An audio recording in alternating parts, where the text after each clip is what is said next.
When a student halfway through their degree here is out in the real world, they have all of the things necessary to really make an impact. They're well received, they're in high demand. Again, they're doing work to make the world a better place. Indiana University's commitment to addressing the world's most pressing challenges extends into the rapidly evolving field of cybersecurity. From advancing global policy to educating the next generation of leaders, IU is at the forefront of ensuring a safer and more secure digital future. Today, I'm excited to welcome Isak Asare, co-director of IU's Cybersecurity and Global Policy Program and Assistant Dean for Undergraduate Education and Student Affairs.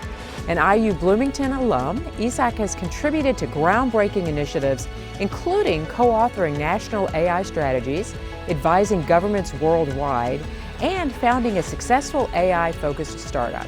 He also directs the IU Cyber Clinic, which provides invaluable hands-on experiences for students while tackling real-world cybersecurity issues. Welcome, Isak, and thank you for joining me today.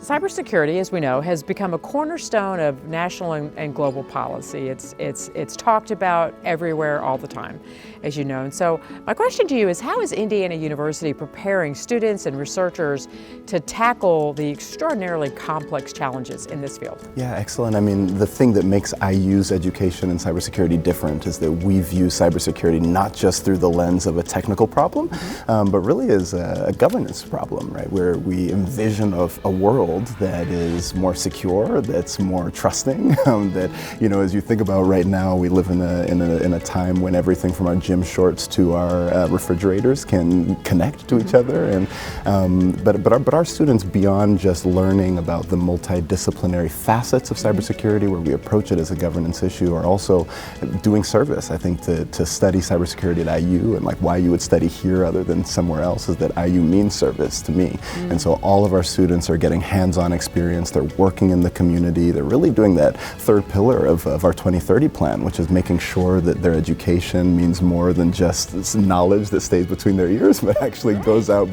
outside of the walls, you know, the sample gates, if you will. Yes. And so they're working with local governments, with small businesses, with critical infrastructure providers, and really actually not only getting a better education, but improving the cybersecurity stature of the state and around the world. So artificial intelligence has both immense potential and significant risks, as we just alluded to.